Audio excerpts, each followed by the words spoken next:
Can XRP, XLM, or HBAR actually retire you?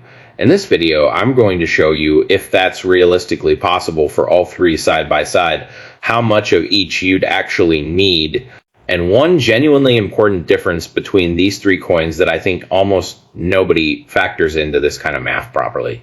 Let's get into it. Okay, so same disclaimer I always give before doing this kind of video because I think it matters more than people want it to. There's no single true exact number that retires you on any of these three coins. What there is a real usable framework, the same one financial planners have used for decades. And I'm going to run it properly for all three at today's prices and then show you the one structural difference between them that I think actually changes the whole conversation. Let's start with the framework itself quickly. For anybody who hasn't seen me walk through this before, it's called the 4% rule, sometimes the safe withdrawal rate. And the idea, based on decades of historical market research, mostly something called the Trinity study, is that you can withdraw about 4% of a portfolio every year, adjusted for inflation, without running out of money over a 30-year retirement, assuming a reasonably diversified portfolio. So the math is just target annual income divided by 4% equals the portfolio size. You want $40,000 a year. You need $1 million. Want $100,000 a year. You need $2.5 million. Simple math. The hard part is what you put the $1 million into. So let's run the actual numbers for each coin, starting with XRP, since it's the biggest of the three by market cap. XRP is trading somewhere around $1.20 to $1.40, right? Now, depending on exactly which day you're watching this, so let's use $1.20 to keep things clean. You can adjust slightly. If your target is $40,000 a year, you need $1 million worth, which at $1.20 is right around $833,000 XRP. If your target's $60,000 a year, $1,500,000, that's about $1.25 million XRP. If your target's $100,000 a year, comfortable living, you need $2.5 million worth, which works out to right around $2.08 million. XRP, now XLM, trading somewhere around 20 cents right now. For that same $40,000 target, $1 million at 20 cents is 5 million XLM. 60,000 a year, $1.5 million, that's 7.5 million XLM. 100,000 a year, $2.5 million. That's 12.5 million XLM. And HBAR trading somewhere around 8 cents right now. $40,000 a year, $1 million at 8 cents is $12.5 million HBAR. $60,000 a year, $1.5 million. That's $18.75 million HBR. $100,000 a year, $2.5 million, that's $31.25 million HBR. So there's your three honest today's dollar answers for that $100,000 a year comfortable target, specifically. Roughly $2 million XRP, $12.5 million XLM, or $31.25 million HBR. Assuming the price stays exactly where it is forever, which obviously it won't for any of them. Now, here's the part of this video that I think actually matters more than any of those numbers. And it's the thing that almost never gets mentioned when people compare these three coins side by side for a retirement style video. Native yield. Whether the coin itself pays you anything just for holding it, completely separate from whatever the price does. XRP does not pay you anything for holding it. There's no native staking mechanism built into the XRP ledger that distributes rewards to holders. If you're holding XRP in a wallet doing nothing, you're earning exactly 0%. Every single dollar of any future retirement income has to come from selling down your actual coins at whatever the price happens to be that day. XLM is the same story. Stellar actually used to have a mechanism called inflation, automatically distributing new XLM to holders, kind of like a dividend. But that got deprecated back in 2019, mainly because it was being gamed by fake voting pools instead of rewarding genuine long-term holders. So today, XLM also pays you 0% just for holding. HBAR is genuinely different, and I think this is the single most important fact in this entire comparison. Hedera runs on an actual proof-of-stake consensus mechanism, and HBAR holders can stake their tokens with no lock-up period at all, meaning your HBAR stays fully liquid the entire time and earn real ongoing rewards. Currently, somewhere around 2% annually, give or take, depending on the exact platform and network conditions at the time. Rewards get distributed roughly every 24 hours. You don't have to sell anything. You don't have to lock anything up. You just delegate your stake to a node and the network pays you an additional HBAR automatically. And the mechanics of it is actually pretty elegant. Once you see how it works, when you stake, your entire account balance gets automatically staked to whichever node you choose. There's no separate amount you need to carve out, no bonding, no slashing risk, the way some other proof-of-stake networks carry. The rewards come from a dedicated staking rewards account that gets funded daily from network transaction fees. And as long as that account holds a sufficient balance, eligible staked accounts just keep earning day after day. For as long as they stay staked, the only real catch worth knowing is that rewards need to be claimed at least once every 365 days, since the network only keeps a rolling year of unclaimed rewards on record. So if you're the type of holder who genuinely never touches your wallet, it's worth occasionally triggering a claim just to make sure you're not quietly losing rewards that piled up further back than the look-back window covers. Now, 2% isn't going to replace your need to also have price appreciation working in your favor. I want to be clear about that. 2% on its own doesn't get you anywhere close to a sustainable 4% withdrawal rate by itself.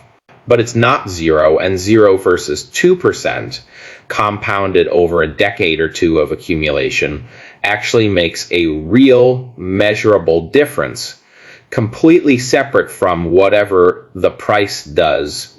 If you're holding, say, $2.5 million worth of HBAR for 20 years, and you're staking the whole time at an average of 2% annually, compounding that alone with zero price appreciation at all would grow your HBAR holdings by somewhere around 48% over those 20 years, just from staking rewards stacking on top of each other.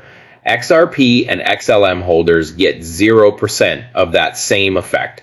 Their position 20 years from now with flat prices is exactly the size it is today, not a single extra coin. Okay, so now let's talk about the part that's actually the riskiest part of any of this. And it applies to all three, just with slightly different intensity, sequence of returns, risk.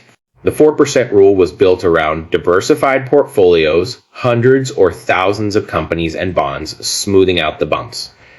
Any single crypto asset doesn't have that smoothing effect. It's one asset. And if it drops sharply right after you start withdrawing from it, the math can fall apart way faster than the original research ever accounted for. Let me actually walk through a worked example, because I think seeing the numbers makes it click. Say you retire with exactly $1 million in any one of these three coins, and in year one, before you've withdrawn anything, the price drops 40%, which is a genuinely normal drawdown for any of these three. Historically, not even an extreme one, you're now sitting on $600,000. You still withdraw your planned $40,000 for the year, and you're down to $560,000. That $40,000 withdrawal, originally 4% of $1 million, is now actually about 7% of your remaining $560,000. Keep that up for another year or two of flat or declining price, and you can burn through what looked like a completely safe position shockingly fast. That risk exists for all three roughly equally, since it's really a function of volatility, not of which specific coin you picked. Though HBAR's small 2% staking yield does at least partially cushion the blow, compared to XRP or XLM sitting at exactly zero. For XRP, Ripple's payment network operates in over 65 countries, settling cross-border transactions in 3 to 5 seconds for a fraction of a cent. Corporate treasury positions have also been building. SBI Holdings in Japan has reportedly built an XRP treasury estimated in the billions, and a handful of other publicly traded companies have announced smaller, similar allocations, treating XRP less like a speculative trade and more like a strategic reserve asset, the same way some companies have built Bitcoin treasuries. For XLM, Stellar's landed a genuinely unusual run of institutional partnerships over the past year. PayPal's PYUSD stablecoin launched live on Stellar back in September. Visa added Stellar to its stablecoin settlement platform back in July, alongside Ethereum, Solana, and Avalanche.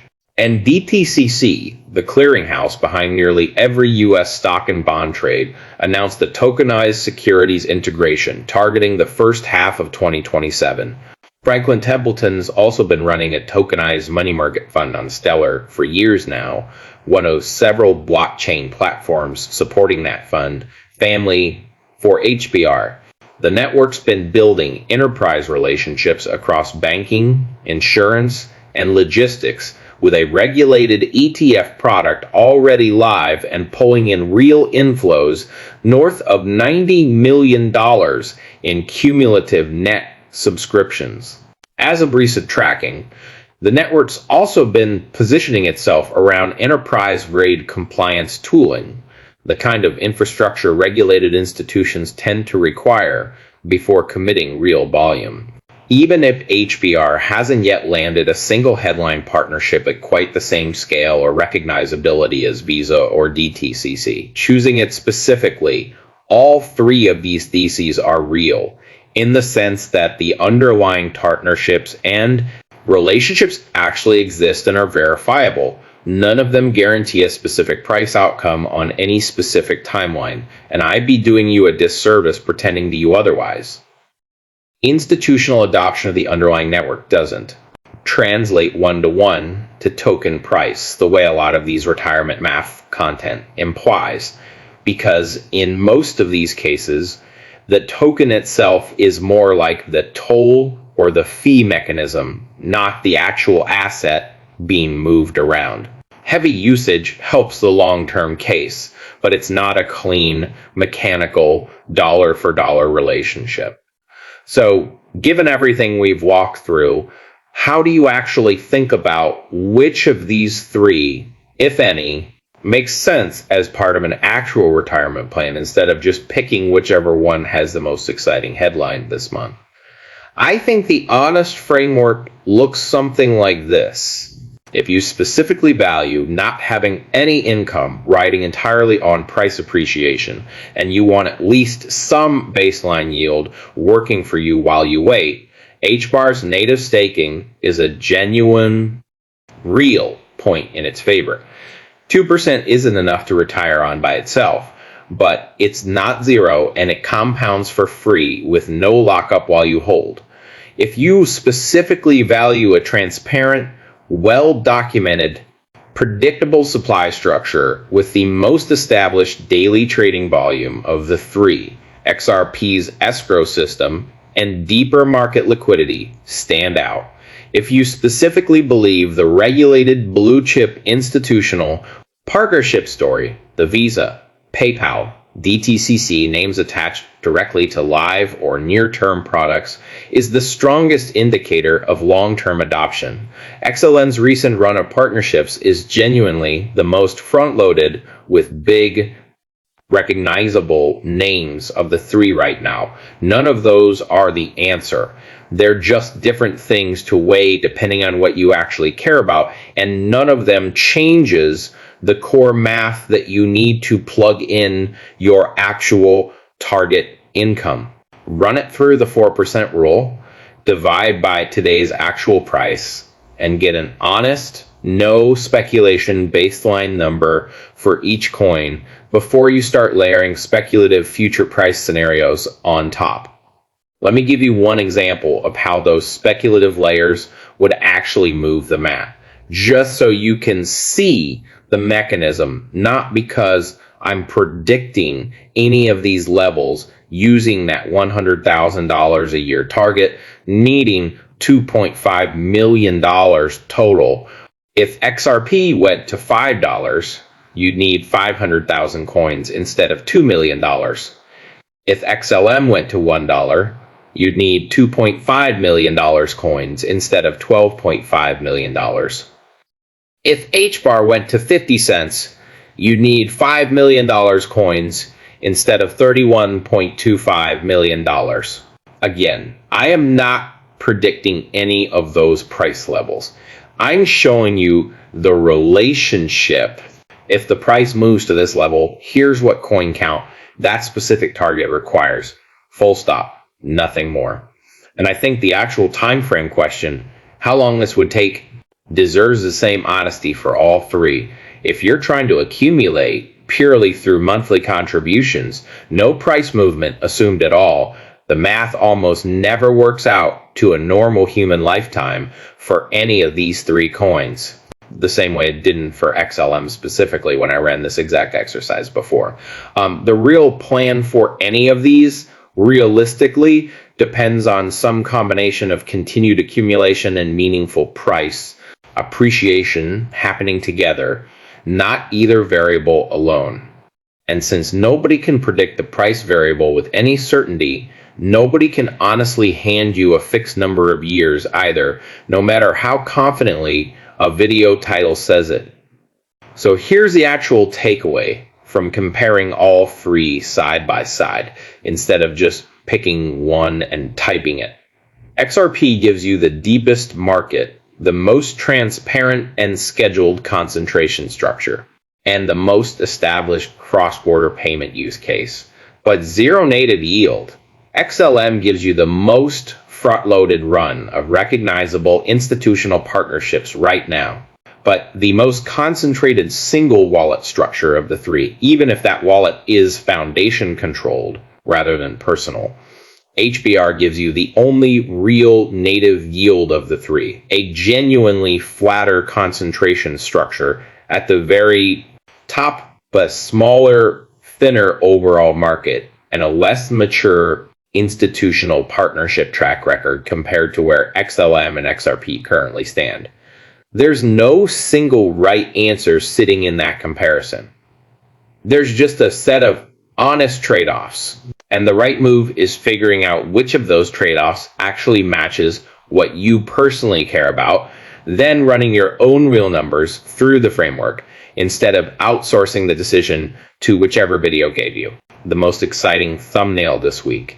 And I think it's worth saying plainly that for a lot of people, the actual answer isn't necessarily picking just one of these three at all.